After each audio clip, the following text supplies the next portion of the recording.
we selected an ambitious program to try to do all in one time.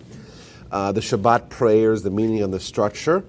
I'm going to try to do it all in one class. We'll see how much we're able to fit in. And of course, when we talk about Shabbat prayers, there's a lot of overlap between Shabbat prayers and regular weekday prayers.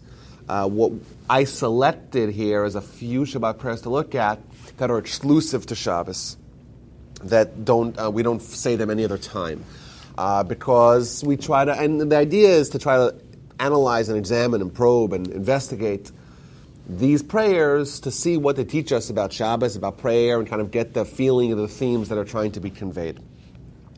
So let us start with the evening prayers. And the structure for the prayers is the same as it is throughout every prayer. Every prayer, every Amidah prayer, starts off with the same three blessings. And then it launches into the blessing of the day. So that on a regular day is the weekday prayers, and Shabbat is the Shabbat prayers, and on the holidays, the holiday prayers. Rosh Hashanah, Yom Kippur, they have their own kind of the middle section, and then the end section is the same. So the bookends of every prayer is the same. What's in the middle depends on the time. So after we say the first three blessings, we read as follows. This is from Friday night, Ma'ariv, for Shabbos. And the Hebrew words are Atakidasha, which means you sanctify the seventh day for your name's sake, the conclusion of the creation of heaven and earth. Of all days you blessed it, of all seasons you sanctified it, and so it is written in your Torah. And we quote the verse in the beginning of the Torah that describes Shabbos. Thus the heaven and earth were finished, and all their legions. On the seventh day God completed his work which he had done, and he rested on the seventh day from all his work which he had done. God blessed the seventh day and sanctified it, because on it he had rested from all his work which God created to make. That is the beginning of the evening prayers. So what you'll notice right off the bat is that we start off talking about holiness. God sanctified the seventh day. It's the holy day. In fact, the name for Shabbos is also Shabbos Kodesh, which means the holy Shabbos. If you were to ask my child, my 2.5-year-old kid, on Friday morning, what's tonight?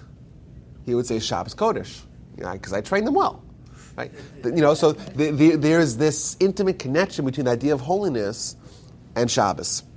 Not only that, it's incidental, or maybe it's not, that this past week's parsha that we just read on Shabbos is called Kedoshim, which means holy, or holies. And the first mitzvah of this week's parsha, of this past week's parsha, is to be holy. And the idea of holiness is an idea that is pervasive throughout our religion. But I think it's also not so well understood. What does it mean to be holy? What does holiness mean? What's the definition even of holiness? How do you become holy? And in fact, the verse, the mitzvah that we read, we should be holy because God's holy. So God's holy, and we should be like God by becoming holy. What is going on over here? So what is holiness? How is holiness associated with Shabbos? God sanctified the seventh day. This is the holy day. What is going on over here? And what does the activities that we do on Shabbos, or more specifically, the activities that we refrain from doing on Shabbos? We don't work on Shabbos. We abstain from work. We rest on Shabbos because God rested on Shabbos. And somehow that equates to holiness. And that is kind of the theme that is the dominant idea of this prayer. What is going on over here? And how do we find our way and get some meaning out of it? So, the mitzvah of Shabbos. So God rested, we rested. But we don't really rest, right? What do? We wake up in the morning, and you go pray, and you come home, and your kids are home. How do you rest with the kids being home? Right? It's not a vacation. And you're resting, but are you resting? What if the shul is a mile away? You walk there. Isn't that more stressful? Isn't that more work? It's good exercise, but it's not. Is it rest? No, not really. And kind of how do we equate not doing very specific categories of work with rest. If we don't write on Shabbat. One of the third categories of work is not to write. Is that so stressful to write? But isn't the reason we don't write is because we don't create on Shabbos, right? I mean, God didn't create on Shabbos, so if you're writing, you're creating words, I guess. Okay, so I like where you're going. We're gonna get to there. Okay. So you're saying it's not just about rest the way we understand rest. Right. It's something a little bit more sophisticated, a little more. Okay, let's. Trying to emulate God, I guess, by not resting per se, but I mean, yes, you rest, but you also don't create. Okay, so I like that a lot, and we're gonna go there, but I want to try to build up kind of from the ground up. God's holy. We're told to be holy, right? The Ramban explains, the great commentator, he says that the only way that a human can have a relationship with God is if the human kind of becomes on the same wavelength that God is. If we're not holy, there's absolutely no touch point that we could have with God, right? We're on different wavelengths. We become holy, then we can have a relationship with God. But this idea, like we could say it, but it sounds bizarre. Like, what does it mean to have a relationship with God? What is this, how do we become holy, and what does this even mean to become like God or to emulate God or to God's holy, we should become holy? This sounds like very advanced ideas. Now, of course, there's precedence for this idea. We have a mitzvah in Torah, v'halachta b'drachav. We should go walk in the ways of God. Just like God is merciful, we should be merciful. Just like God is kind, we should be kind. Just like God is benevolent, we be benevolent. In fact, we are told that man in his most perfect state, or his or her most perfect state, is called in the image of God. Our nation is called a holy nation. What does this all mean? So I want to kind of go back to the basics here. The overarching purpose of the world is what we call tikkun olam. This is the foundational idea of Jewish history, and it's essentially the destiny of the mission, the collective mission of all of us. There's another name for this, by the way, which is called Mashiach. Those two are referring to the same thing. The idea of Tikkun Olam, the idea of Mashiach, that's the same. Now, what does it mean? It means that the Almighty placed us in a world with a challenge. The Almighty gave us a broken world, and we're going to try to fix the world. We fix the world is fixed, we have achieved our destiny, our purpose. Now, what about the world is broken? Like, is there a return policy? Can we get return shipping? It's like when you buy something from the store and it's damaged. Why would the Almighty give us something broken? And what about it is broken? And how do we engage in trying to fix what's broken? Now, the answer is that our life, our world, is dominated by our perception of the world and our engagement with the world and our priorities that we have and our ambitions in the world. And we all start off life as being body first, soul second. The body's agenda, the body's mission, the physical orientation, our physical existence is how we identify and thus what we prioritize in our lives. What we strive to attain, what we value, what we yearn, what we hope for, what we aspire to become great at. And indeed, that's not holy. And in such an existence, we're kind of on a very different wavelength from God, and we have no kind of way of connecting to it. And the core conflict of our existence is we start off as being physically dominated, and the soul is kind of just there, and thus, indeed, it's broken. And it's broken on an individual and, of course, on a collective level as well. We fix the world, we fix ourselves by flipping around this paradigm. by changing from being physically centric, being body centric, to being soul centric. And indeed, this is the process of holiness. And this is what brings us towards connecting to God, towards fixing the world. If we are soul first and body second, we fix ourselves, we fix the world, and we are on the way towards Tikkun Olam and Mashiach. Now, we've spoken about this before, and I just want to kind of do it quickly, but indeed, if we examine it logically, we'll realize that our physical existence, each and every one of us, our body, our material assets, our physicality, all that is on it's a runaway train. It's guaranteed to end poorly. Why? Because however you slice it, we're all going to end up dead. And our body will start decomposing. And what will be of all our material assets? What do we have from that? Nothing. But our soul lives forever. Our soul is eternal. Our good deeds are eternal. Right? The Talmud makes it very vivid by saying that when you do a mitzvah, you create a spiritual entity that lasts forever. Thus, it's illogical to invest, the example we've given before, I'll say it again, you don't invest on the beachfront property when every year the water gets a foot higher. And you know that in a few years, your beachfront property is going to be in the water. You don't do that. Yet we all do that every day of our lives. So it's illogical, but we don't realize it. And when we invest in our soul, we're investing on something that will last forever. It's not even 99-year lease, 99,000-year lease. It's forever.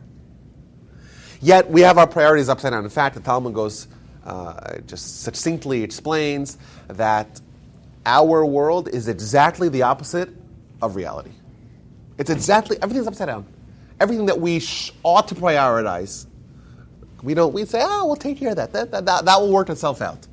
And the things that are just there, that are just a means to an end, that we make as our most important priorities. And it's just, it's mind-bogglingly insane, It doesn't make any sense. But that's the way we orient it, and that's why we have a life and challenges to try to fix it. Now, to achieve this transformation, we're given the Torah.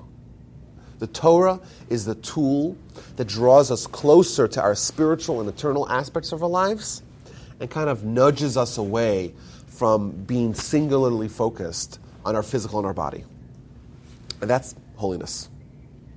Holiness is where man can become more godlike, more removed from the physicality, more eternal. Right? This is what it means to be in the image of God. This is what it means, a holy nation. What are we, a holy nation? We're a nation like any other nation, right? Well, what makes us a holy nation the way we're described? The answer is because we have a Torah that propels us towards holiness, towards divesting ourselves of our investments, or I want to be a little bit careful with this, because we don't divest ourselves of this world. Rather, we understand the proper value, the proper prioritization that we ought to accord to the physical world. We treat it as a means, not an end. We treat it as a tool, as a stepping stone, as something that can help us towards our overarching goal in life. Indeed, we're told that this world, right, this physical world, is a vestibule or a hallway or a corridor towards the next world. You need the corridor. The only way to get there is via the corridor. But is the corridor the goal? No, we always have our eye on the end goal, on this fixed world. But that doesn't mean that we're not ascetics. We don't live on mountaintops and give away everything that we have. That's not what we do. The Talmud goes as far as saying that the tzaddikim, the righteous ones, they value their money more than their body.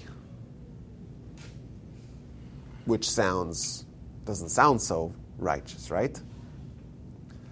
But remember, it doesn't say their life, it says their body.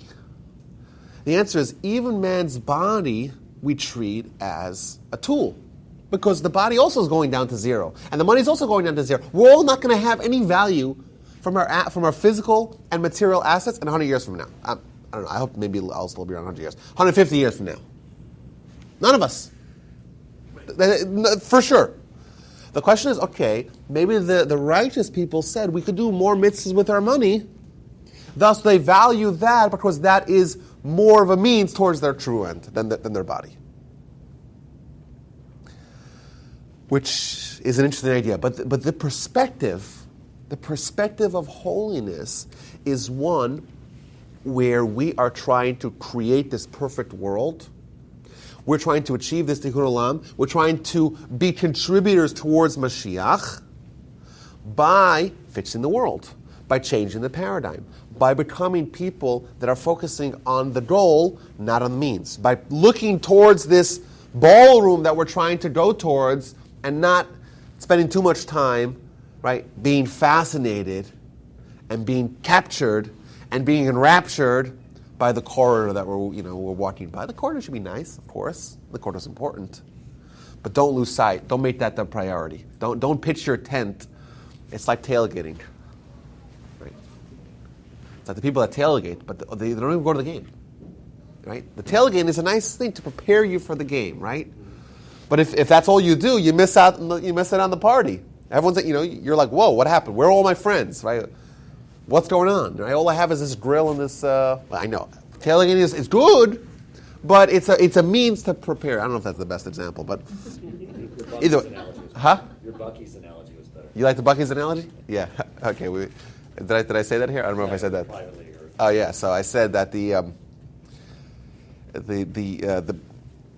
Buc-ee's, right? Everyone's here been to Buc-ee's. So it used to be that.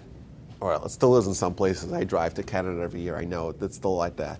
It used to be that, or it still is in some places, that when you were taking a long drive, every 4 hours you got to stop, to go to the bathroom, to get another coffee, to go fill up gas, right? And you walk to these bathrooms, and it's so disgusting. You can imagine, like, how is it possible for humans to be so vile and create such a mess, But why do you do that? Like, why would you ever stop at such a place? It's disgusting. I got to take using your elbows to open doors. And the answer is because you need to stop to get your energy, to get your gas, to go to the bathroom, to get your coffee, to keep on trucking. It's not this. This is just this is a place where you stop, and this is not a destination. And then comes along Buc-ee's. Immaculate bathrooms. Huge gas station, right? And not only that, they're selling souvenirs inside a gas station, inside a rest stop. And this totally changes everything. This is what this world is like. People go to Buc-ee's and then they forget about their trip. They ignore their destination. And imagine, you're coming with your family, you're trying to travel somewhere, and you said, let's stop for gas. And you stop for gas, and you stay there the rest of the day. Maybe. And maybe it's not. I'm saying, but that's what this life is like. It's. That was my. I never said it here. I guess I never said it here. And yeah, it does captivate us. You're like, ooh, it's so nice to have such a nice bathroom. Yeah, but if you get too caught up, and you just forget about your journey, you're not going to get to where you need to get to. That's the mashal, the parable. And that's what this world's like. It's very nice. It's all immaculate. It's all clean. But you don't realize that you might miss your destination. You won't get there in time. So Torah is there to change this perspective. Torah is there to create this arena of holiness. I'll give you guys examples here. We have the holiday of Passover we just celebrated. Passover, humans do something that under any other circumstances would be entirely illogical. We stop eating bread for 7 days. Instead, we replace it with these crackers that cause chaos to your innards. Not only that, They cost a bloody fortune. Someone I know calculated how much his matzah costs. And he said it costed him about 35 cents per bite. Yeah, like you get the big shmur matzahs, the expensive ones. It's like $30 a pound, And he said that's what 35 cents per bite.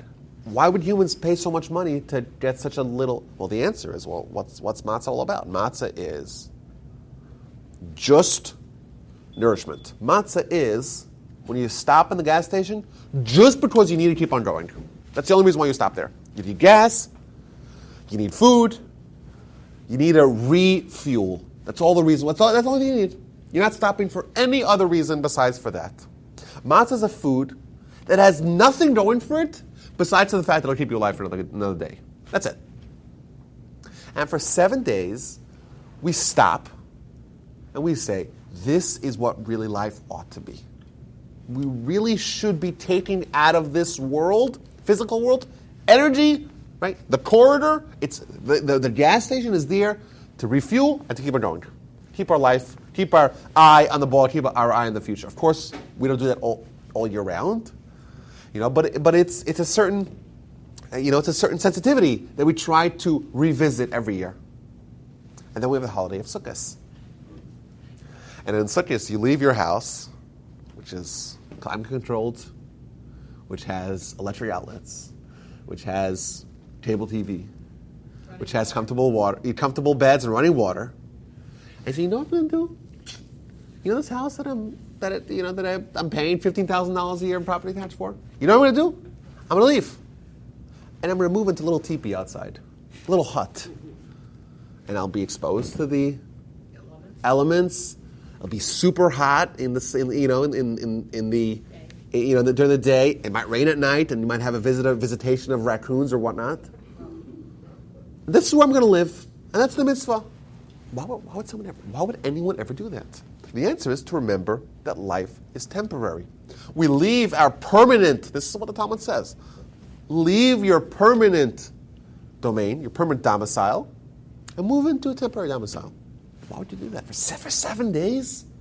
Well, the answer is it's a reminder that this life is temporary.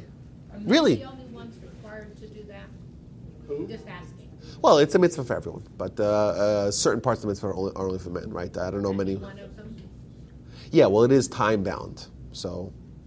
But is it specifically for men, or do women have to do that too? Just asking. Women don't have to do it. Women can do it. I know, but if you don't have to, why do you? Okay, but the holiday itself, that's the theme. And there could be people, by the way, that sit in a sukkah and don't ever think about what the meaning is. But we're told very plainly in the Talmud, leave your permanent house, living spaces, living quarters, and move into a temporary living quarters. And that's a way to remember our life here, we think is permanent, right? We walk into our house, this is our permanent place where we live. And the answer, the truth is it's not permanent. Because everyone here agreed in 100 years that we're not going to live in the same house, right? So how permanent can it really be? The Chafetz Chaim. The Scouts do that on week camping trips. And it could be a very powerful lesson. Of course, it's only as powerful as how much you internalize it. You also have to cook out there. No, so it's a little more involved than I'm going to go sleep outside for. Well, the actual halacha is you're supposed to eat in there. Exactly. You're supposed to sleep in there. Ideally, you're supposed to do everything that you do in your house. But the truth is, we don't move our oven outside. Right? I don't think anyone does that. Most of the time, you just do it by going camping, and even that is a challenge because. Yeah, I'm saying it's taxing on the body. This is not easy. Holiness is not easy, but it's a perspective that's logical, and it's the goal of the Jewish people and the goal of humanity. There's a story with the Chafetz Chaim, Rabbi Yisrael Meir Cohen, Canadian, who died in 1933, one of the great luminaries of the past 200 years. He was once traveling. He wasn't traveling. Someone was once traveling and visited him. And this was the leader of the Jewish people, right, who was living in a small little town in Poland, Radin. And his apartment was so sparsely furnished that the guy couldn't believe that someone could live in such bare conditions. And this, kind of wealthy, traveler on business, he's asked the Chafetz Chaim, he's like, well, where's your furniture? So he said to him, well, where's your furniture? He says, what do you mean? My furniture is in Vienna, in my estate. I'm traveling now. He says, well, I'm also traveling. I'm also temporary. When you're temporary, you don't need to worry so much about how things look. I was thinking about this recently. How we flew with, Baruch Hashem, we have 5 children, and we went to Canada for Pesach. So how do you get there? You get in a cylinder, a metal cylinder that flies in the sky at 600 miles an hour. But I was thinking, so I have my kids there. It's kind of hard to kind of be reflective in an airplane with 5 kids. But I had this time, I looked around, I'm like 18 inches across the aisle is a stranger, and then there's more strangers and more strangers and more strangers, and this tiny little claustrophobic cylinder of metal. And I was thinking to myself, is there any other situation in the world that you get so close and so intimate with so many strangers? And the only reason why you would do that, you would be in such conditions, is because this is not some sort of adventure, the trip itself is not the goal, it's the destination. When you're focused on the destination, you're willing to suffer with a lot of, with a lot of conditions that are suboptimal. You see the lines in the TSA now? Oh, they're terrible. Yeah, I'm saying there's no other reason to ever go to Newark or LaGuardia, right? The hobby's pretty good, but yeah, it's unbelievable. We'd get into this. It's so small. You look around, I'm a little more than 6 feet tall. I can't even you're in the bathroom. If there's stand like a question mark. You have to arch your back over. It's so small. It's horrible. The conditions. You're sharing one toilet with 50, 70 people. It's crazy what we do, but we put up with it because we're not there for the trip. That is a means toward the destination. Now, this perspective of what life really is all about is really manifested in every mitzvah. I could go through the mitzvahs. We talk about blessing before food. We acknowledge that God exists. We acknowledge the bigger picture. We have reminders of this in every doorpost. We are tefillin. All the mitzvahs are there to kind of encourage this perspective of holiness. Comes along Shabbos. Comes along prayer. Well, what's prayer? Prayer is an exercise in holiness. Prayer, you acknowledge the existence of God and your limitations of your own physical prowess and your reliance on God. That's what it is. You're saying, God, I need health. God, I need prosperity. God, we need peace. Right? All those things that you're saying, I cannot achieve. Right? I'm limited and I have to rely on God. We demonstrate the existence of something beyond that we cannot interact on the physical realm. So to pray, what does it mean? It means you acknowledge that the physical realm that we see and we live in, right, that is not all that there is. There's something beyond that. And by doing that, right, you're shifting your focus a little bit away from the physical orientation to the spiritual orientation. Right? Prayer is an exercise of holiness. And what about Shabbos? So, like Steve said, Shabbos, we're told, there's 39 categories of activities that we don't do. Well, what is the commonality of these activities? These are areas where a human exercises their dominion over the world. We're masters of the world in 39 different categories. And these 39 categories are things that we say, on one day a week, we're going to stop doing. Like Steve said, these are not laborious work. Right? You would be allowed to move a couch, which could be very heavy, on Shabbos. You wouldn't be allowed to drag it on dirt, but you'd be allowed to move a couch, which is very heavy, from one part of your living room to the other part. That could be very sweaty. But that's not creative work. That's not a work which demonstrates man's mastery of the world. On Shabbos is a day where we act holy. Right? We demonstrate the limitations of our physical existence. We acknowledge the existence of something beyond that. We're not in control. God's in control. Indeed, we could say that the theme of holiness really transcends Shabbos and permeates every part of Jewish life. Indeed, we could say it's maybe the foundational idea, but I think every week we have a holy day. Every week we say for 24 hours, maybe 25 if you want to cover yourself on both ends, 25 hours where we are going to live with holiness. We are going to live and deny ourselves the illusion that we are in control. We're going to say, we're going to resume that. It's not like we leave the corridor. We don't abandon the corridor. We say we're going to temporarily suspend this perception, this myth that the corridor is all that matters. We're going to look towards the future. That's an entire day of holiness, and thus it's very fitting that the first idea we mentioned in the Shabbat prayer is the idea of that Shabbat is a holy day, and we can obtain holiness via our observance of Shabbos. There were a few questions here. Yes? I was just thinking of the Aishid File, where some people may not be familiar with that. Is that part of the system, what you can't do and cannot do? Yes, the Eishes Chayil it's taken from the Song of Songs. It's a prayer that we say on Shabbat amongst other times.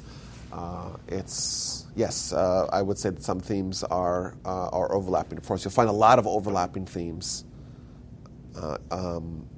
all throughout Shabbos and all throughout Jewish life. But it's the starting point. It's the point of departure for Shabbos as well. Janet, you had something you wanted to say. I was going to say, the first time, it's my understanding that the first time the word holy is used in Torah is in relationship to time. Interesting. Is that right? Very fascinating. Thank you. Okay, so that's holiness. I would say, kind of ground level holiness. But I did have one other thing. Go ahead. I wanted to say, I'm sitting here listening to this, and I have in the back of my mind what you had said one day, and that is that the Jewish people have always been small in number. Yes. And that for the foreseeable future, it is our perspective that we will continue to be small in number. And using that as my start point, it makes me wonder how much of an effect the Jewish people can ever really have on the society in which they live, because we are small in number. Yeah. Okay. So you're right. We are small in number. In fact, during the Roman era, first century, we numbered 8 million people. Now we're maybe a little bit more. If we had the same growth rate that the Chinese had, we'd also be over 1 billion Jews. And indeed, it's forecasted in the Torah that we'll remain small in number. And your question, Janet, is how can we have an outsized effect on the world at large when we're so small? Now, I'll amplify your question, and I'm only going to kind of go on this divergent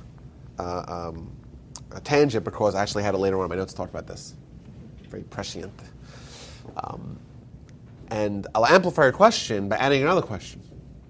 If we are going to be the harbingers of Tikkun Olam, if we're going to fix the entire world, you would think we'd be encouraged to proselytize, to polemicize our issues, to go out into the world and to debate and to encourage and to reach out to other societies. And indeed, we don't have so many mitzvahs like that. But I'll respond to both questions by saying that if you actually look at history, we're actually very much on our way towards accomplishing that. So ironically, even though we're small in number, and thus our influence should be limited, and not only that, we're not actively told to pursue this universal vision. Indeed, there are many mitzvahs that say, don't get too enmeshed in other societies.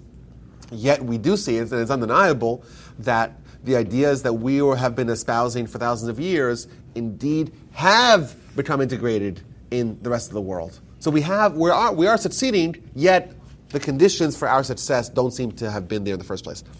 And the answer is, go ahead. Well, that's a miracle, but we have made a disproportionate I agree. contribution to the world. Yes, exactly. And we're doing it in spite of the fact. So, but the question is why? Like, how does that work? And I'll point you to another few phenomena in history that, once again, are undeniable and are ordained in the Torah, preordained in the Torah, and we could see how those effects play out. So we're told that the Jews are going to be a wandering people. We're going to never find a permanent home. We're going to travel from place to place. And you look at history. Every place in Europe, we were there, we were kicked out, we were bounced around. We kind of never settled anywhere. We were in North Africa, we were in the Near East, we were in Asia Minor, we're all over Europe. And indeed now, like 100 years ago, the center of Jewish life, certainly 200 years ago, was in Europe, and now it's almost gone in Europe, and we're in the United States, and we're in South America, we're in Israel, back to Israel, of course. And that's foretold in the Torah. So, and that's not kind of our decision, that's sort of God moving the chess pieces, so to speak. And the reason why, according to Jewish philosophy, why we have been so itinerant is because we are going to have to affect the world. And thus, when we spend a few hundred years in a certain society, we influence them. I mean, it's hard to believe that 17 million people can influence 7.5 billion. But it's true. But it's true. I know it's true. And it has happened. We may not always get credit for it. Oh, certainly not. And that It doesn't matter. We know. all these facts. For it more than credit. Yes, all these. But I would argue, maybe this is getting too far off topic, but I would argue that anti-Semitism, the phenomenon of anti-Semitism, also contributed to our number one continued existence and thus our influence. If we just 2,500 years ago, the Hellenists were successful in swallowing up the Jewish people, like they swallowed up, tens of other societies and civilizations. Well, what would happen to us now? We would have been gone. Yet, there was anti-Semitism and there's conflict. You get too close, it becomes conflict, which pushes the people away and makes integration not possible. This could also be part of God's master plan towards kind of compelling the Jews to fulfill their destiny, even though not explicitly spelling it out to us how we're going to do it. The biggest hit to our population was the Holocaust, for one thing. Yes, that's the most tragic genocide. Yeah. Interesting. I just finished a book called Haven, which is about the 1,000 Jews that were brought to the United States in 1943 or so from a displaced camp in Italy. And they had all this fighting to try and stay in the country. They were like out of the quota system. They were non-existent. They were in Oswego, New York, in a fort. Oswego. Oswego? Well, whatever. Different. Thank you. I'm from the north, So. Okay, so in the Ramban in this week's parsha, we find something very interesting. So we talk about, let's say, maybe baseline holiness as a perspective of kind of saying goodbye to the physical-centric life philosophy and moving towards more of a spiritual perspective. Kind of that means kind of you look at a mitzvah. Like, why would God want to deny us the pleasures of the physical world? A lot of mitzvahs are, and the answer is because that's to kind of limit our addiction to that world and that perspective. In the Ramban, in this week's parsha, just because it's timely, he talks about kind of the multiple levels of holiness. If you could say, perhaps, that the Torah is trying to get us to level 1 of holiness, which is what we would say the letter of the law, of what we can do, what we cannot do, and how that shapes a holy nation. The Ramban says something which is a little more advanced, that even the things that are permitted by the Torah, we should withhold from being immersed and submerged in that world and that pleasure. He gives an example. He says it's possible for someone to be a glutton and only eat kosher foods. highest standards of kosher certification. Is that what the goal really ought to be? Is that, how we achieve our destiny? Where, we only eat kosher food, but we eat tons of it we're gluttons. He gives other examples of ways that we can kind of navigate around the strict letter of the law, but not take the lessons home. And indeed, I say this is all predicated upon once we achieve the first level of holiness, there's this idea out there that we should be aware of, that there's this advanced holiness that we really ought to strive to, and it's indeed a mitzvah to become holy, even beyond all the other mitzvahs that are going to propel us towards holiness in even the things that are permitted. Let's move on to the next prayer. The next prayer is after the conclusion of the Amidah of the evening prayer. There is a very interesting prayer that we say that has also a very fascinating history. In ancient times, the synagogues were in the outskirts of the city. And in the outskirts of a city, at nighttime, it's dangerous. There's no one around. Who knows who's hanging out over there? So what the sages instituted, they instituted these extra prayers to make sure that the latecomers who had to catch up wouldn't be the last to leave. It's interesting. There's a certain accommodations. People that come late. The concern was someone will come late to shul, and they'll spend the whole time catching up. By the time he finishes, everyone already left, and he's all alone, and he's got to lock up. And he locks up, and it's dark. It's nighttime, right? And he's all by himself. Everyone already left, and who knows what can happen to him. So the sages instituted into both the weekday and the Shabbat prayers extra prayers that the community says to elongate the prayer services and just to give more buffer room for people that are latecomers. Very interesting history to this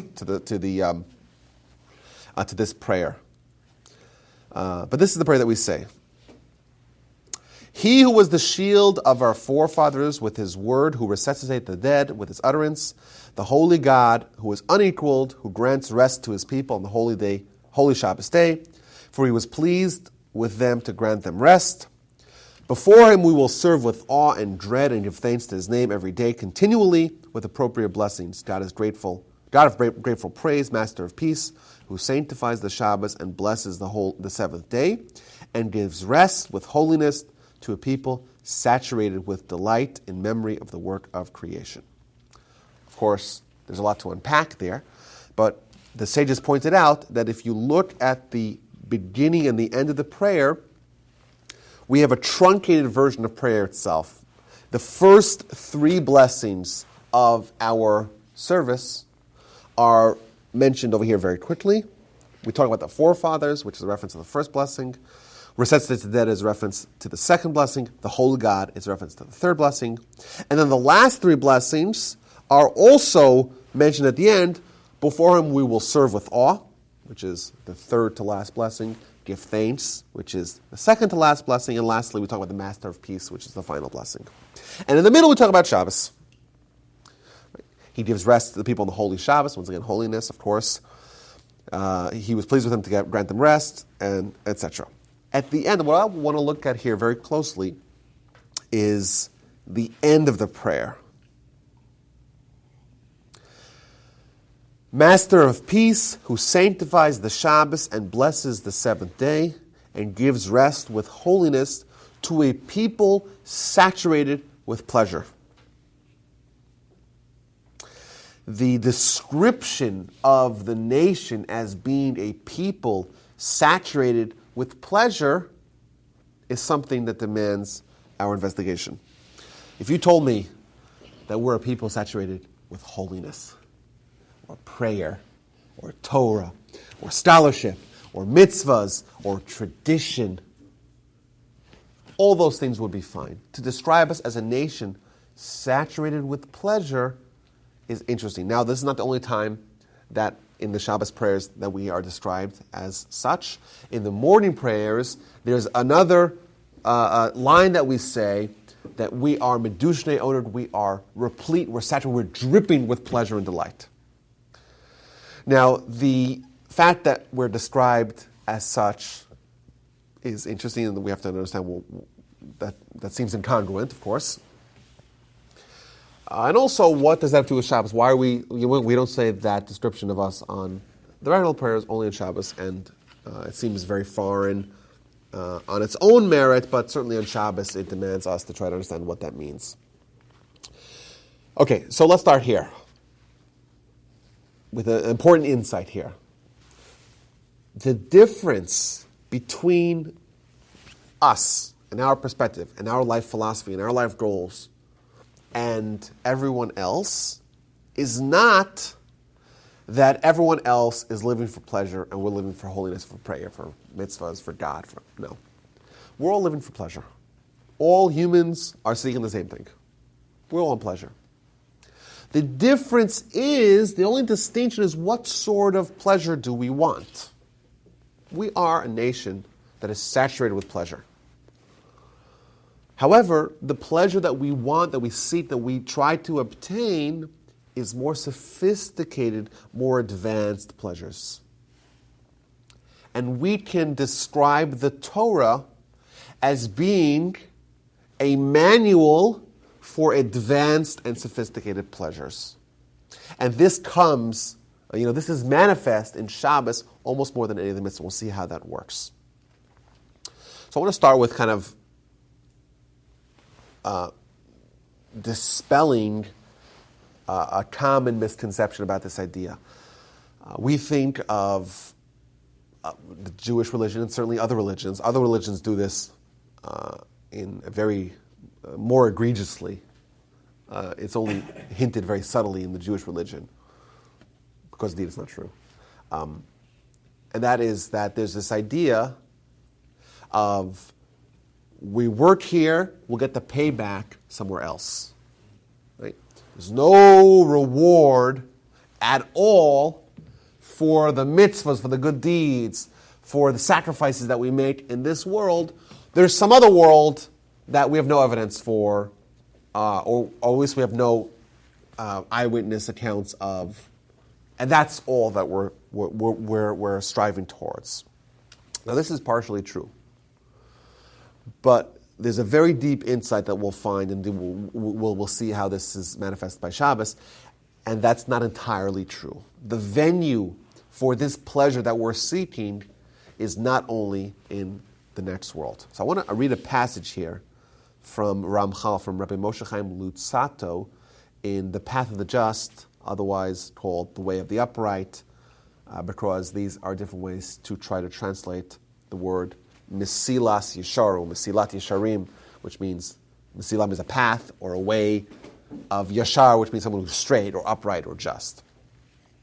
And this is a very famous passage because it's the beginning of his book. And he outlines kind of a Jewish perspective on life, in very succinct words.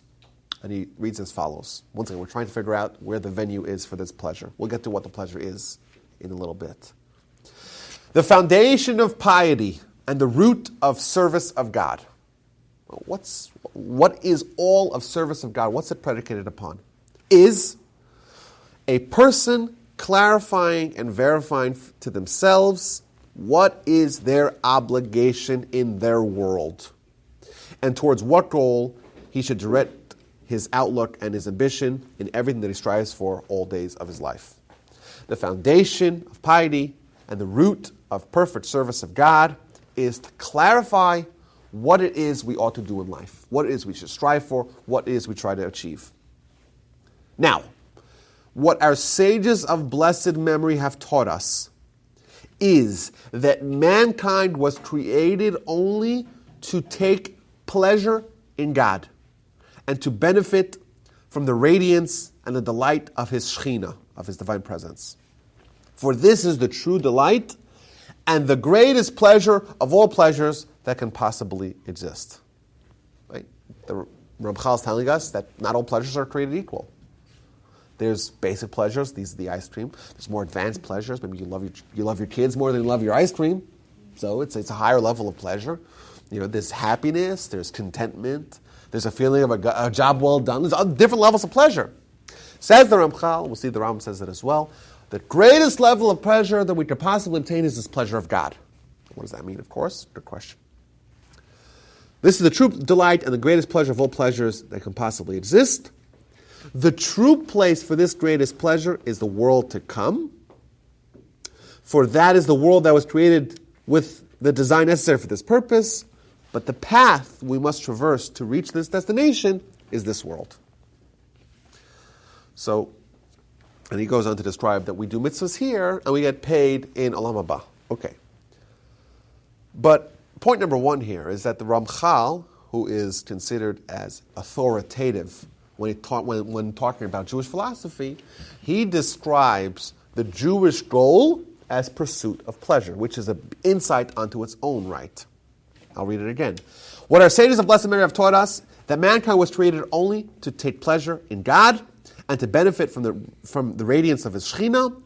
For this is the true delight and the greatest pleasure of all pleasures that can possibly exist. That's the goal. Now, where is the venue for receiving that pleasure? I'm continuing to read from the Ramchal. The true place for this greatest pleasure is the world to come. For that is the world that's created with the design necessary for this purpose. So plainly, if you read his words very plainly, you would say that we're here to have pleasure. That's our goal of mankind. And where's the pleasure? Olam Haba, next world.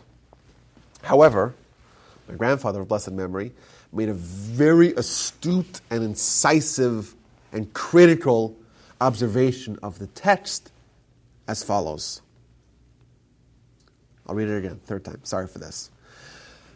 What our sages of Blessed Mary have taught us is that mankind was created only to take pleasure of God and to benefit the radiance of a Shekhinah. For this is the true delight and the greatest pleasure of all pleasures that can possibly exist. What is it? This is two things. It's delight and a pleasure. Remember that. Hold that thought for a second. The true place for this greatest pleasure is the world to come. So the Ramchal is telling us that there's this pleasure and delight, which is experiencing God. Then he says the place for this pleasure is in the world to come. Where's the place for this delight?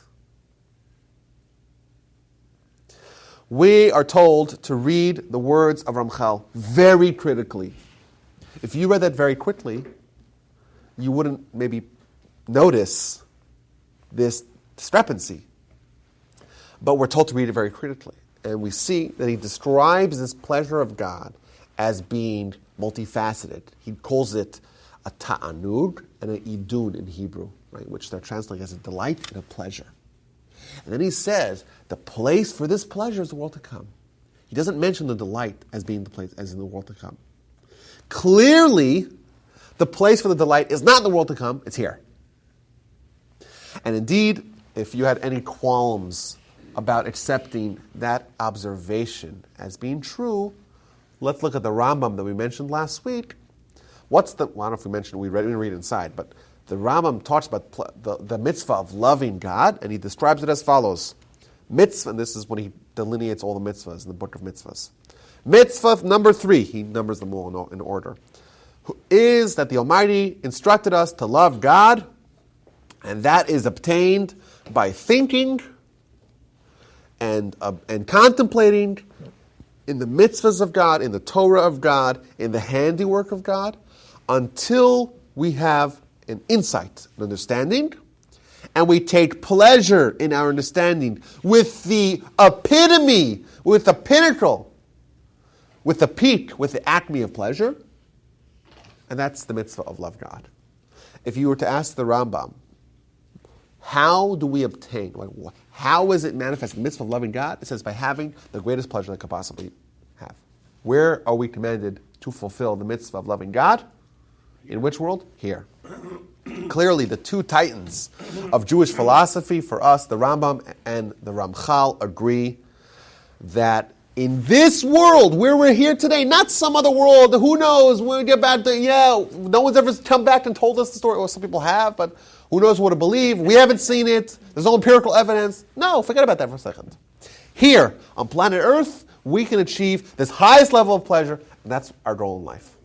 Earlier, Rabbi, you seem to be separating the words delight and pleasure.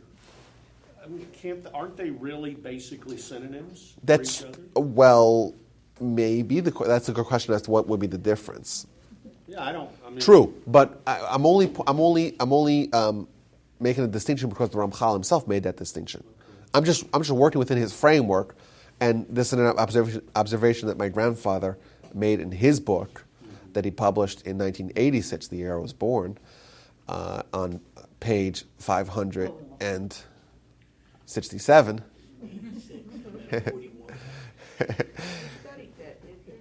Yeah, I have. And it's a very critical observation because it might not sound as groundbreaking for us here, but this is a transformative idea. It really is. Because there is a tendency for people to think that our life as Jews, and indeed other religions as well, is being one of martyrdom. We'll sacrifice this world, we'll give up, we'll yield pleasures here for pleasures in a greater world. And indeed, that's partially true. And he does talk about the world to come as being the locale of pleasure. However, it's not entirely true. It's still possible to tap in to spiritual pleasure on this world. It's possible, and the stress is on the possible because it's not probable. But there is a way to do it, and we'll talk about how to do it. And this idea is a life-changing idea.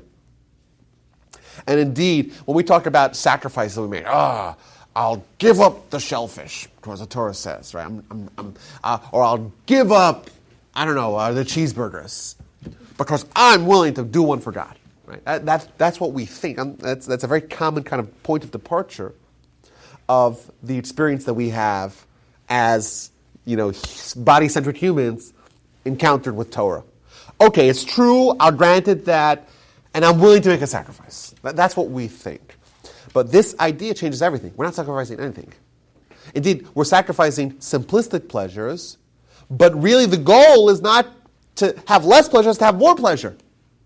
It's not to have less pleasure so we get pleasure some other place. It's to have more pleasure here right now, which is, as I said, a very transformative idea. But we still haven't explained how this works, what this pleasure is all about, how we get there, how we connect all the dots, and of course, what does this possibly have to do with Shabbos? Why are we revisiting this idea? Why are we describing the Jewish nation as a nation dripping, saturated in pleasure on Shabbos? Just as an aside, as I was preparing this, I'm realizing this is not an easy class. Because I feel like every idea that we're talking, we're really trying to build it up from the bottom up. Like we're trying to lay the groundwork and pour the concrete and build the foundation, and like the payoff, it kind of comes out. But I feel like we matured as a class; we can do it. But if it's a hard time stringing this thing together, I understand it. It's if that feeling, if that sentiment is being felt in the audience, it's true. This is not because these are all central ideas. I felt that we could have done holiness as its own class, and we could do pleasure as its own class, maybe even a series of classes. And the other thing that I have upcoming, if we get to it in time, we could do that as its own class as well. But we're now deep in the throes of trying to understand how is Judaism the manual? How is a Torah a pleasure manual? It doesn't seem to exactly fulfill. It doesn't seem to be guiding us to how to have pleasure. It seems, to be the opposite even, to guide us to withhold from pleasure. And that maybe we'll go with if that promises us greater pleasure somewhere else. Fine. But now we're talking the Rambam and the Ramchal, both of them agree that we're talking about pleasure over here. Well, how do we do that, and why is that so hard for us to see? So I want to make another deep dive here into the Rambam in his introduction to Mishnah, where he gives us a treatise on reward and punishment.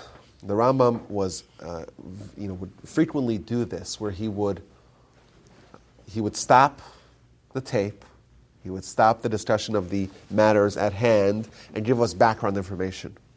So in his book, which is the commentary in Mishnah, where he writes a commentary on all 63 books of Mishnah, he gives several introductions to certain sections of the Mishnah. One of them is the chapter in the end of Sanhedrin that talks about reward and punishment. So he gives a very long introduction, and I know I've encouraged people to read it beforehand. I'll do that again. But we're going to take a few sections of it and try to analyze and see what he says, because he really zones in. Whatever we're talking about right now about pleasure is really a very long essay that the Rambam himself spells out in detail. But he says as follows. This is picked out. This is a selected excerpt from what he says. You should know that just like a blind man cannot image color, and a deaf person cannot experience sound, so too, bodies cannot attain spiritual pleasures. Spiritual pleasures do not come within our experience at all. The delights of the spiritual world are unknown in this material world.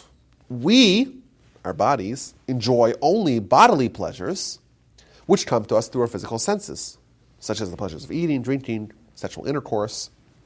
Other levels of pleasure are not present to our experience. We neither recognize them nor do we grasp them at first thought.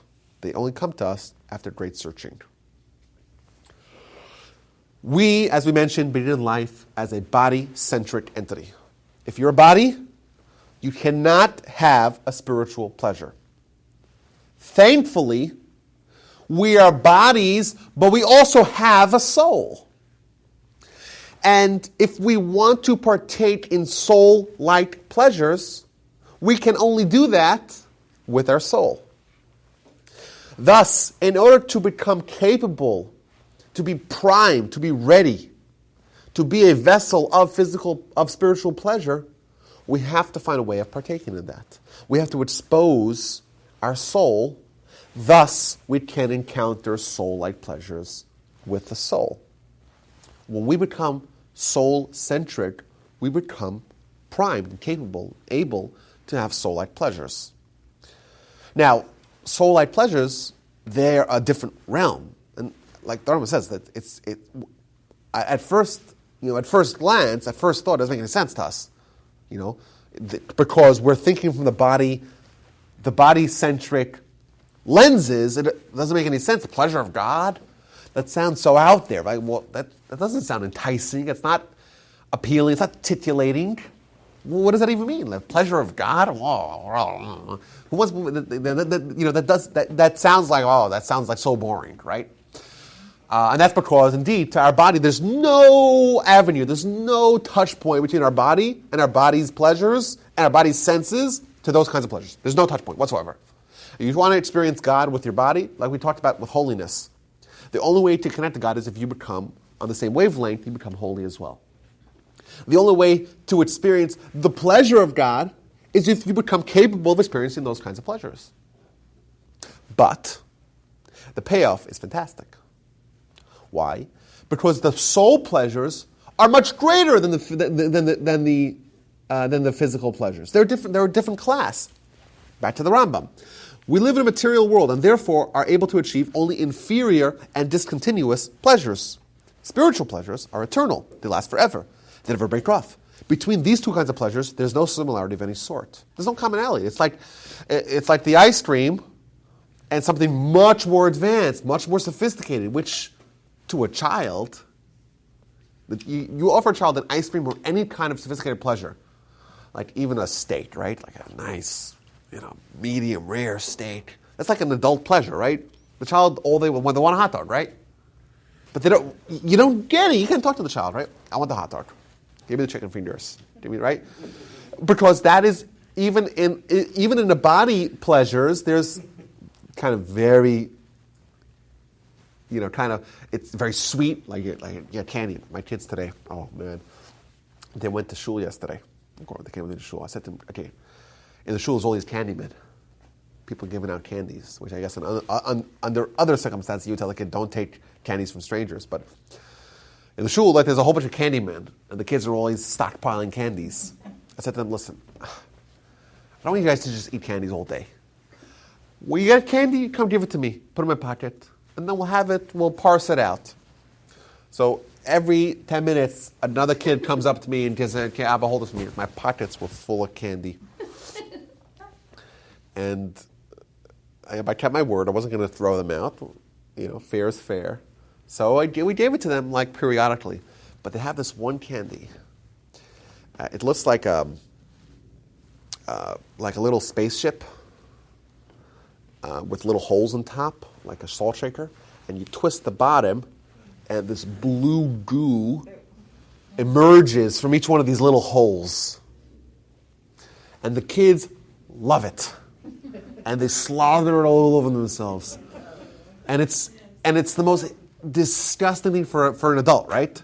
But for a kid, that is the most pleasure you could possibly have. So this morning, the kids, their entire faces are blue. All of them, because they share, right? And they're twisting these things, and this goo just emerges. Disgusting, right? For the kids, it's pleasure. And to us, we're all cringing because, and grinding the teeth. Oh man, it's disgusting. But for kids, that's pleasureful, right? We graduated from those pleasures. We have higher pleasures. But to the child, it doesn't make any sense to us. To them, the fact that you would want a steak over the hot dog. It doesn't make any sense to them. And indeed, in our life, we're also children, and it doesn't make sense to us the pleasure of God. All we want is our physical pleasures. We're exactly like the kids. I'm not quite getting this because you say pleasure, we can't get soul pleasure here.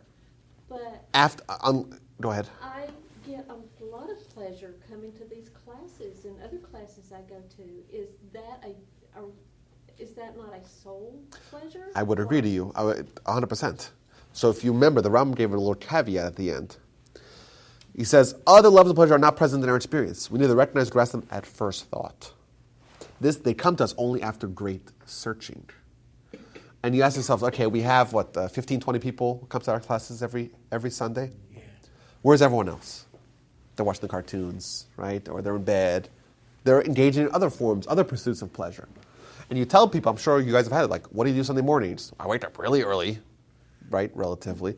And I come, hear a rabbi talk about Torah for an hour and a half. People are like, oh my gosh, I'd rather... How painful is this? That's what they're thinking. But because, and this hopefully is a pleasurable experience, but it's not an easy pleasure. Like kids can't experience it because it's a little more sophisticated. We're doing intellectual pursuits. We're asking questions. We're analyzing. We're thinking. It's a more advanced pleasure. It's attainable. It's possible to have it, but it requires more. So yes, I agree with you. You're 100% right. It is obtainable. It is attainable and obtainable. Could this be more of the delight than the pleasure? Yeah, this I would say is delight. It's the delight that we have in this world, right? Yeah, But even different adults would find a different spiritual pleasure.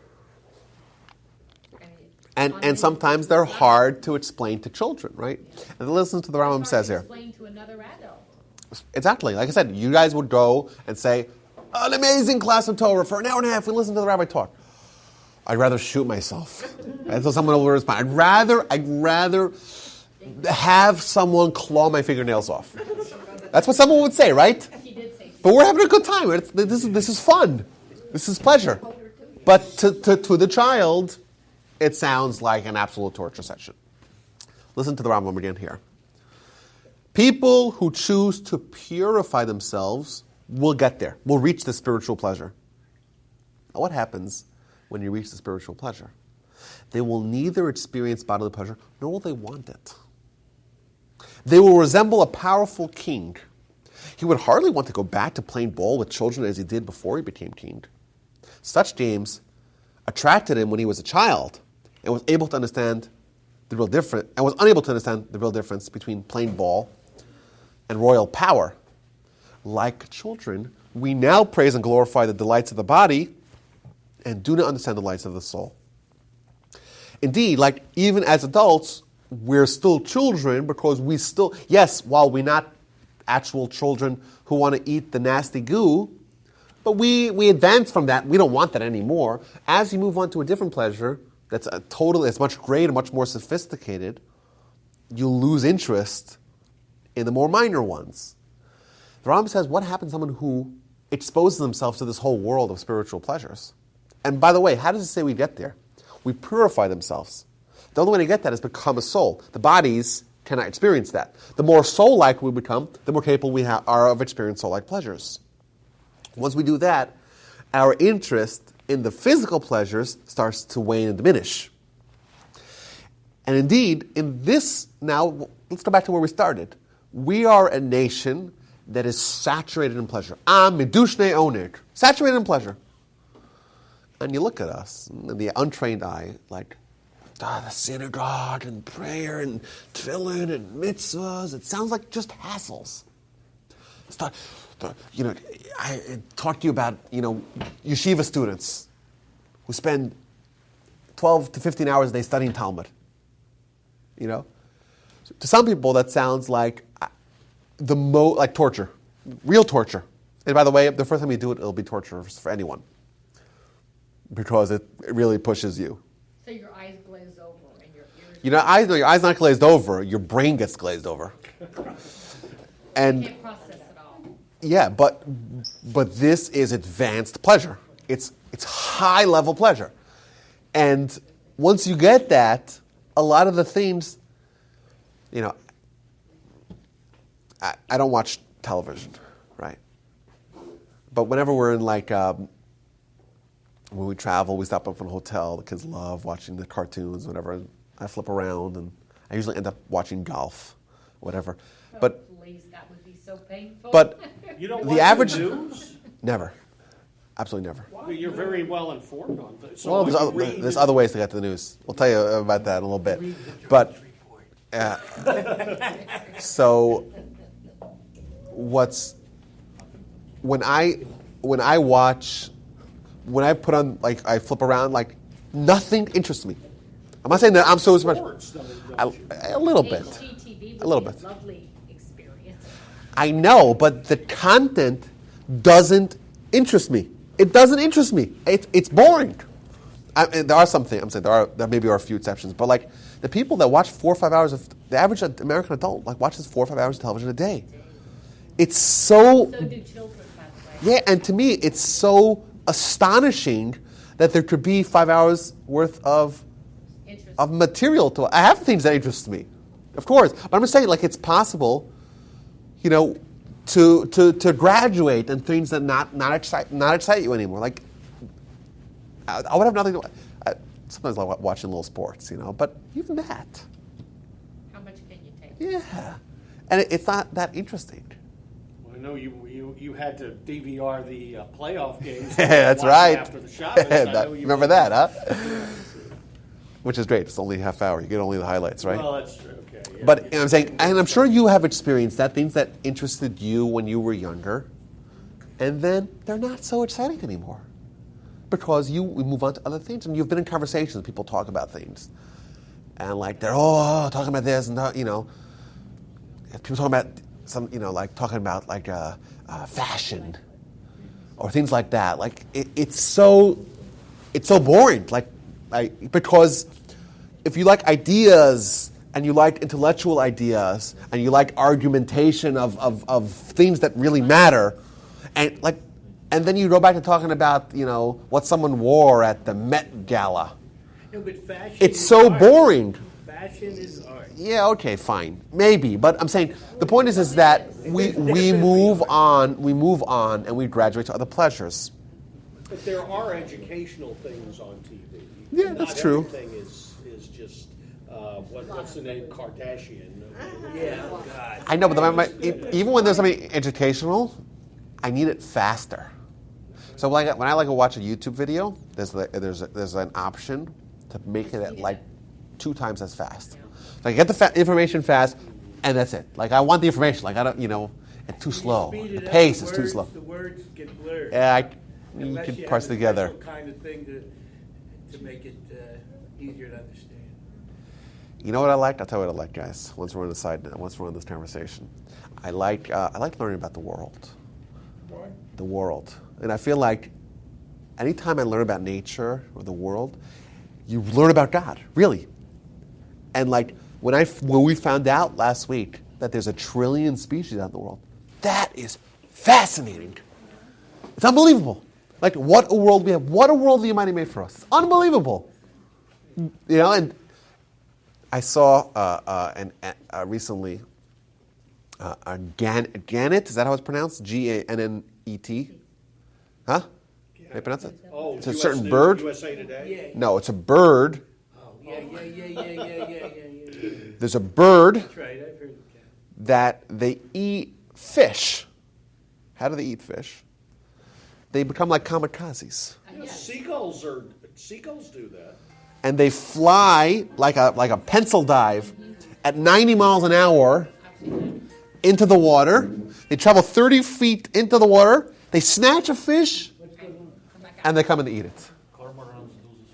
Isn't it unbelievable? Seagulls don't go that way. Somehow, They just do it on the surface. yeah, and you have a lot of examples, by the way, of animals that have abilities that are unique to that species. That's amazing. And it's amazing, but it makes the idea of this all evolving without God as ludicrous, because you have like the electric eel where there's no like it has to have evolved on its own, because it's not like it built upon existing species, because we don't have any other species that have this electric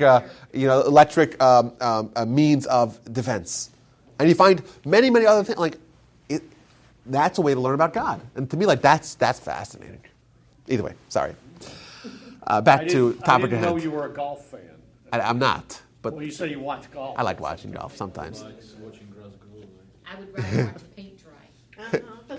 Yeah, well, I don't watch golf, but Morning, we saw 3 murders and somebody get punched out because she done something wrong in the filling station. Oh, wasn't it a Trump rally? Actually, I saw what he was talking about. so back to the topic at hand. Jews are a nation that are saturated with pleasure. Of course, to the untrained eye, it looks like a bunch of hassles. So a lot of prayer, a lot of study, a lot of mental exercise, a lot of things we cannot do. And indeed, you know what? You look at the child playing ball, and you say to him, okay, look at the king. Who do you think is having more fun? You playing with your ball, the king? Deep into national and international affairs. To the child, the king, what he's doing looks like really hassle. It's all hassles and pain. All the child wants is the ball, is the PlayStation, is the more, is the pleasure that is that they can understand and experience. The Jewish nation has taken the more difficult path towards pleasure. Indeed, it's more difficult. We don't start off with having an understanding of that pleasure, but of course it's vastly more rewarding in the end. That's pleasure. How does this relate to Shabbos? And why are we constantly mentioning it on Shabbos? So I say that this idea, this perspective, this Weltanschauung of Judaism as pursuit of sophisticated pleasure is manifested in Shabbos almost more than any other place. How so? The Talmud tells us as follows. 3 things are a measure of the world to come. You remember? We spoke about this at great length about a year and a half ago, 2 years ago. 3 things are a measure of the world to come. Shabbos, the sun, and going to the bathroom. We see going to the restroom.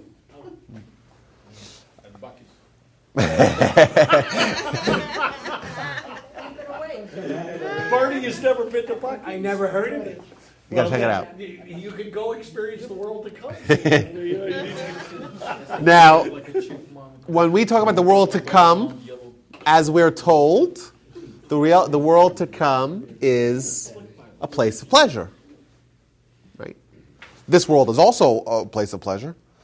But the 3 things are a measure of the world to come. 3 things in this world have an echo, a feeling, a taste of the world to come, and that are these 3 things. And one of them is Shabbos. How is Shabbos measure of the world to come? How is Shabbos some sort of transcendental experience where we experience the world to come? So I'll introduce you to another statement in the Talmud. So that's in the Talmud in Brachos, in Book of Brachos 57b. And then in the book of Beitzah, 16a, we find a very enigmatic passage. Amar Rabbi Shimon Lakish, says Rabbi Shimon the son of Lakish, Nishama Yisera, an extra soul. Notice Baruch Hu ba'adam erev Shabbos. A man gets an extra soul on the eve of Shabbos. Ulamota Shabbos, and after Shabbos is over, Notlim Osa Himena. It is taken away from him. That's the end of the Gemara. What does this mean? What is this extra soul? Do we usually have only one soul in one body, and now we have two souls in one body? Is it harder to die on Shabbos? Because you have to take both souls out of the person? Is this only a temporary soul? What does it mean, temporary soul that we get injected? Do you feel it? Do you feel like on Shabbos suddenly you're like, you're more alive? You're more soul-like? And then suddenly like something sapped away from you after Shabbos is concluded? So that's, of course, some questions we have to ask. But then we look at Rashi and we find even more questions, more problematic statements. What is this extra soul? How would you describe an extra soul? Well, soul is spiritual. So maybe you would say a man has a greater tendency towards spirituality on Shabbos than they have during the rest of the week. It's better to study Torah, to do mitzvahs, to pray. That's what I would have thought, right? How would you, if you were Rashi, right? Remember, Rashi's going to explain to you in the most simplest way. Rashi's always going to say what it means. It's not going to get too advanced. You have an extra soul on Shabbos. That's what the Talmud says. How would Rashi, what would you guys say if we had to just telegraph what we think Rashi would say? That's what I would say. I would say Rashi says, on Shabbos, you're more spiritual, you have an extra soul. It's as if your soul is more in control, your body is supplanted, your body is demoted. That's what I would have said. Is that fair? Everyone says it's fair. Excellent. This is what Rashi says. Expansiveness of your heart to rest, to have joy, and to be open wide, to eat and to drink, and to not get disgusted. Disgusted or disgusting? Disgusted. Shabbos is a day, you have an extra soul, you have this expansiveness, capacity for joy and pleasure, and eating and drinking and delighting, and not getting sick. You have an extra steak, and more food, and more meat, and more chicken, and more Shabbos soup, and more kudrol, everything on Shabbos. An extra soul? That's how you describe a soul? Isn't a soul about soul-like pleasures? Isn't a soul about spiritual pleasures? Why is Rashi telling us that an extra soul is manifested by our extra capacity to have another piece of schnitzel and not get sick? Normally, you conk out after one plate of cholent. Now you have 10. Just eat. Does that sound like a soul-like activity? Listen to this insight, guys. Well, we are granted an extra soul on Friday. What does that mean? That extra soul is not that we suddenly have two souls in one body. Rather, what it means is that our body becomes like a soul. What is this extra soul? It's not we have our anatomy changes, our physiology changes. No. Immersed in holiness. Our body and our body's pursuits become spiritual. Our body still wants the physical. But on Shabbos, that's elevated to being spiritual as well. Even the soul is happy with the body's pursuit of pleasure on Shabbos. If y'all remember, the Rambam told us prior that the reason why we have a hard time having spiritual pleasure is because we're body-centric. The body cannot experience the soul's pleasure. The body can experience the body's pleasure. But the soul takes no part in that. You know, when we do a mitzvah, it's a spiritual activity, our body resists. Our body feels awkward doing it. You know, if you were to shake a lulav, you know, the one thing that you hope more than anything else is that none of your work colleagues see you doing this. You know, it looks weird. You feel goofy doing it. Because our bodies are antithetical to mitzvahs. You know, when you don't eat for a half a day, you feel hungry. If you don't study Torah for 12 hours, you feel perfectly fine.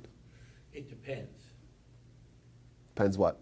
If you're really into studying Torah all your life and you're really doing that, you either feel guilty or That's right. That's how we start off life, right? We start off life being very distant from a spiritual sense, and thus the spiritual agenda doesn't kind of compute to us. We don't feel missing anything, and that's why it's the upside down world, and that's why this Olam Haba is everything is inverted, whereas spiritual activities are natural and physical activities are unnatural, and spiritual activities, spiritual pleasures, is all that matters to us. We're told Shabbos is a measure of the world to come. Shabbos is a little bit like the world to come. On Shabbos we get an extra soul. On Shabbos our body can do mitzvahs as well. Our bodies feel perfectly natural, perfectly normal for our bodies to have a sumptuous meal. It's perfectly congruent for our bodies to want to drink a glass of wine. Right? We're told on Shabbos to have a festive meal, to drink wine, to drink alcohol, to take a nap, to engage in conjugal activities, to spend time with our family. If I told you this, all right, I'm going to make you a list of activities that you should do, you would say, oh, I can get behind that, right? It's mitzvahs for the body suddenly. We're not shaking the lulav. It's not like our soul is involved and our body is distant. The body is removed from this celebration. It's just for our soul. This is for our bodies as well. We have two souls. We have our soul that wants to do it, and we have our body that also wants to do a mitzvah. I was about to, and I think you answered it with the conjugal. I mean, so sexual relations is completely. It's a permitted mitzvah. on the Sabbath. It's a mitzvah. It's encouraged. Okay. Which I'm saying, which is bizarre. Like, since when is the Torah telling us to pursue physical pleasures? That's the mitzvahs of Shabbos. And that's why Shabbos is an extra soul. It's not like we have two souls in one body. We have one body, one soul, but they're both soul-like. They both want to do a mitzvah. We have a harmony between our body and soul. Both of them want to do mitzvahs. Yeah, I was going to say, Yom Kippur you're not supposed to have, because that's right. It's self-denial. Right, so, yes. Well, yeah, we'll talk about Yom Kippur at some other time. But this is we're talking about regular Shabbos. That's right. And indeed, if this is a measure of the world to come. When you do a mitzvah on Shabbos, you find no resistance. You don't feel awkward at all. It feels normal, right? Because your body is like, hey, this is something I would do regardless of whether or not it was a mitzvah. I would want to do this. We get the alcohol, the festive meals. We're told we have to have meat and chicken, some sort of like to have fancier foods on Shabbos, right? There's a mitzvah. It's explicitly spelled out to engage in conjugal activities on Shabbos and to take a nap. Isn't that, how wonderful is that? And to spend time with our families. And this is an example of how we can get a taste of what the world to come is like. In the world to come, all mitzvahs feel like that. Shaking the lulav doesn't feel awkward. That feels perfectly natural, because then when our soul is dominating, that is normal. That is natural. And Torah study is something that we would crave and yearn for in a spiritual world, just like our bodies on Shabbos yearn for the spiritual, which is indeed overlapping with the physical as well. Indeed, if we follow the Torah's guidelines, what happens? We become more soul-like, and thus the receptors of the soul to experience the soul-like pleasures are exposed. And thus we continue to experience high-level pleasures, not just on Shabbos, but all the time. So if you want to know what life is like for someone who becomes more and more, progressively more and more soul-like, right? How do you feel like what is it like to experience life when you're primarily a soul? Look at Shabbos. You have one soul and one soul. Two souls. Your body is now a soul. Okay, well, what's it like? Oh, yeah, heck yes, right? Where do I sign, right? You don't sign on Shabbos, sign after Shabbos. But all the mitzvahs are delightful, are wonderful, are exciting, are are things that you want to do anyhow. Your body is a soul on that day. You want to experience those pleasures regardless. And that's a slight measure of the world to come. That's what a little bit was like, where, how can I experience life? What's life like for those teens, right? We said we're children, right? We don't look at spiritual pleasures as being something that we want to strive for. I'll get to that in a second, John. But if we want to know what's it like, how can we spend one day as a king, right? Or how can we feel what it's like for the adults that have adult-like pleasures? We have that on Shabbos. Shabbos is the day where we're given an extra soul. The body becomes a soul. The body's pursuits align with the soul's pursuits. And thus, it feels perfectly natural and desirous for us to seek to do mitzvahs. Yes? You can't do anything on a growling stomach anyway. Once you get that body all set up and it's happy, it certainly will go right into the studies because you have no other. That's right, and that's what we described. We described this world as being a means, as being something that we have to do toward. It's fuel, like we talk about the matzah. The matzah is a fuel towards having a successful spiritual pursuit in life. So yes, of course, eating and engaging in the physical world can be a mitzvah in its own right, even during the week. Because if it's done with the proper perspective of it being a tool rather than being an end unto its own. It's a means rather than an end. That would be a mitzvah indeed, 100%. Lastly, I want to try to finish this because I don't want to do a part 2. Well, I do want to do a part 2, but there's another very fascinating insight we find in the Shabbat prayers. I'll do this and we'll finish before 11:30. The Talmud tells us, and we kind of mentioned this idea a little bit earlier, so we could go through it a little quicker. The Talmud tells us as follows. This is an idea that's very famous. This is the source of that idea, and that's the idea of a 6,000-year world. The Jewish calendar starts ticking from Adam. Adam is the beginning of the Jewish calendar. What happened before Adam is not important for the context of what we're talking about. And it describes the world as 6,000 years from Adam. Right now we're at the end of the 6,000 years. We're about in the 58th century since Adam. 6,000 years as the world declares the Talmud, 2,000 years of chaos, 2,000 years of Torah, 2,000 years of Mashiach, of Messiah. This is a description of the process of tikkun olam in Jewish history and the various markers of transformations in Jewish life. We talked about it already prior. We start off this world, it's a broken world. It's a broken world that we need to fix. It's broken because God is not in the picture. The spiritual world is distant from us. We are body first and soul second. And these 3 eras are 3 steps in transforming the world towards being totally perfect, towards being complete. We have 3 eras, 3 epochs. Epoch spelled E-P-O-C-H, right? And we also have 3 luminaries that represent these 3 eras. Of course, we have Abraham. Abraham brought the world out of chaos, who introduced the idea of God. We have the idea of Moses, which is that 2,000 years, the 2,000-year period of Torah, where Moses consolidated the efforts of bringing the world towards its perfection in the Jewish people via the Torah. And we have the idea of Messiah, which is the culmination of it all, which is the idea of universal acceptance of these principles. Shabbos is a day where we incorporate all these 3 steps. With Shabbos prayers, we mention these 3 themes. We also, by the way, have 3 meals in Shabbos. The 3 meals correspond to these 3 ideas. The idea number 1 of recognition of the idea of God. God created the world. There is a God out there. He created the world. He communicates to us via the Torah. Right? He communicates to us, primarily the Jewish people. And lastly, this idea is for everyone, where the entire world has to know about God and the culmination of this destiny.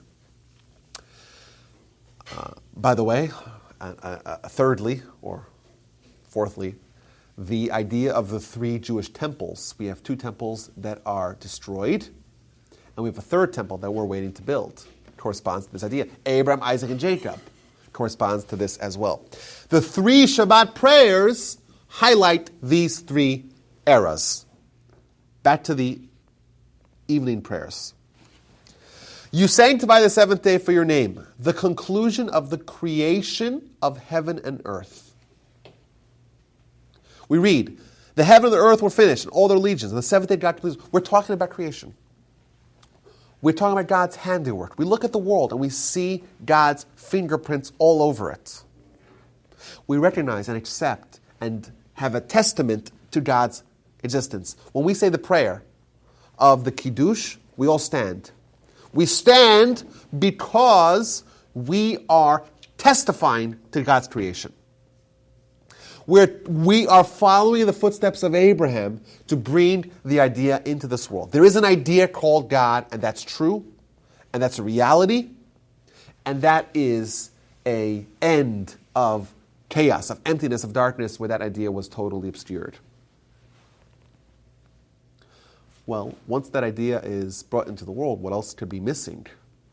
Right? We acknowledge God's existence. If there is a creator, what else are we lacking? The answer is that we're lacking a relationship. If God exists, but there's no interplay between us and God, then we're still distant from Him. We may acknowledge the existence of God, but that does nothing to foster a relationship. We have the second era. What do we have? Suddenly, the Almighty is communicating to us. We have Torah. Torah is God's communication to us. We have the experiences of Mount Sinai and the Exodus, where God is actually engaging with us on an individual level. And by the way, you know where else that's mentioned? In the prayers as well. We kind of graduate from being only witnesses and testifying towards God's existence, and now we start talking about God communicating to us directly. I want to make a subtle analysis of another Shabbat prayer. This is from the Kiddush prayer. And listen to this very critically. This is the Kiddush prayer. Blessed are you, Hashem, our God, King of the universe, who has sanctified us with His mitzvahs. With His mitzvahs. We're talking to God in third person. Took pleasure in us, and with love and favor gave us His holy Shabbos as a heritage, a remembrance of creation. In the first part, we're talking about in God, so to speak, in third person, right? It's hidden. It's Him. We're not talking directly to Him.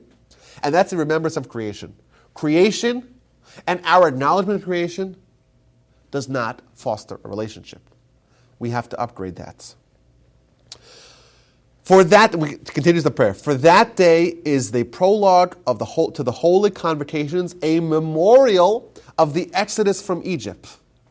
Now we invoke the Exodus, the second level of this revelation. For us did you choose. Suddenly God, we're talking to Him first person, so to speak, not person obviously, first entity. You chose us. Now we're your nation. There's a personal relationship and we're talking to you directly.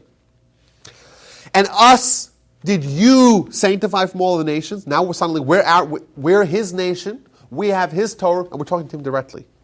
And your holy Shabbos, with love and favor, did you give us as a heritage.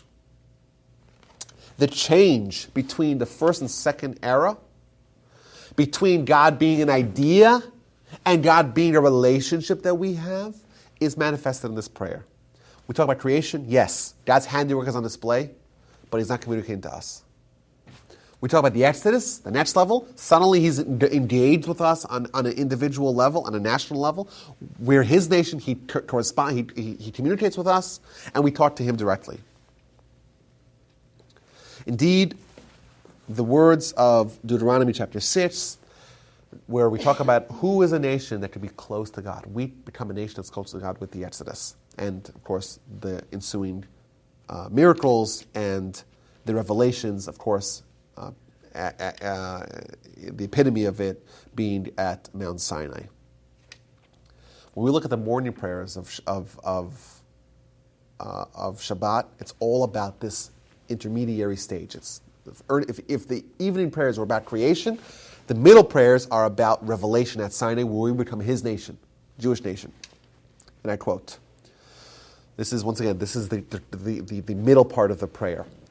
Moses rejoiced in the gift of his portion, that you called him a faithful servant. A crown of splendor you placed on his head when he stood before you on Mount Sinai.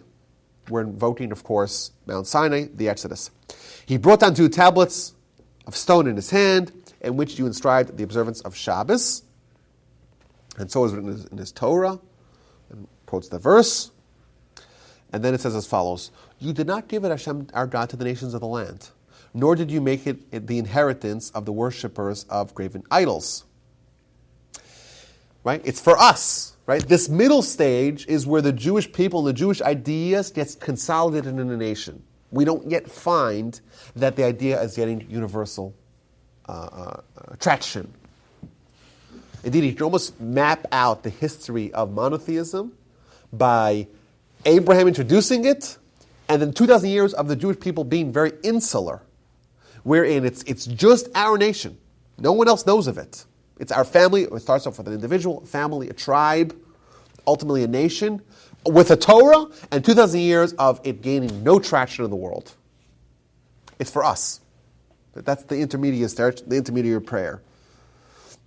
And its contentment, the uncircumcised shall not abide, for to Israel, your people, have you given it in love, to the seed of Jacob, whom you have chosen. By the way, Jacob, not Abraham, right? Abraham had seed that is not part of the Jewish people. The people that sanctify the Shabbat, the seventh, they will all be satisfied and delighted from your goodness. Okay. Right. This Shabbos is a mitzvah that we have. It's the Jewish people. When we sing Shalom Aleichem, the prayer that we say when we get home, the last part, the last stanza is Seitchem l'Shalom. We're talking to the angels. First we say peace unto you, the angels. Come into our home, give us a blessing, and the last stanza is get out of here. Imagine you have angels in your house. Does that sound like hospitality? Would Abraham do that? And the answer is that no, Shabbos is between us and the Almighty. That's it. Even the angels cannot partake in it. It's between us and God. Right? There's this idea, this theme in Jewish life, in Jewish history, where we are the nation of God, we're close to God, we develop a relationship with God, we have the Torah of God, and thus it's manifested in Shabbos as well. However, is the world complete with just the Jews knowing about God? Absolutely not. We have not achieved our perfection until everyone ceases to live in error. Let's look at the third prayer of Shabbat. You are one, and your name is one. Which, if those words echo or ring a bell, we talk about Bayom Mahu, on that day in the future, Yihiyeh Hashem Echad Ushmo Echad. God will be one and His name will be one. Shema Yisrael, Hashem Elokeinu Hashem Echad. Right? That is a prayer towards the future where God will be one. There will be universality in acceptance of God. And even then, you are one and your name is one. And who is like your people, Israel? One nation on earth. We talk about, even in the future, where everyone accepts that, we see we're very much along the path towards achieving that over this last 2,000 years. We're now 1,700 years into it, of the world accepting the premises of Abraham as being true. Even then, we will retain our special status as being God's nation. When we pray on Shabbos, throughout the whole prayer, it's not just individual prayers, the themes that we're revisiting, the three elements, the three revelations of faith that we have in our lives. Number one, the creation, where we could still experience, or we could still deduce God from His handiwork, from the way Abraham did it. And then we have the higher level where we are able to experience revelation of God at Sinai as a nation, but also to have that continually influence us through God's Torah, which He gave to us as a nation. And then lastly, we hope we can contribute towards the conclusion of this process by bringing the entire world towards acknowledgement of this premise. Indeed, on Shabbos, when we pray, we relive and reimagine everything that we're striving to achieve as a nation and indeed as a species. Of course, on Shabbos, it's perhaps faith is the central idea. We're, number one, acknowledging God's creation on the seventh and ceasing to create on the seventh day. But also, we're acknowledging His total dominion and our limitations. But it does not stop there. We hope and we yearn that Shabbat could be a springboard towards hastening our conclusion of what we began so many years ago. And the hopes is that via our analysis of the Shabbat prayer and our understanding of the Shabbat observance and the meaning that we have behind it and the pleasure that we can learn about it and the holiness that we can obtain from it and the faith that we can glean for ourselves, for our family, but indeed for the world, will give us a greater understanding of prayer, certainly a greater understanding of Shabbat, and a more meaningful life as Jews. I thank you all for listening and look forward to seeing you all next week. Thank you, Rabbi. Thank It was you. awesome. Rabbi.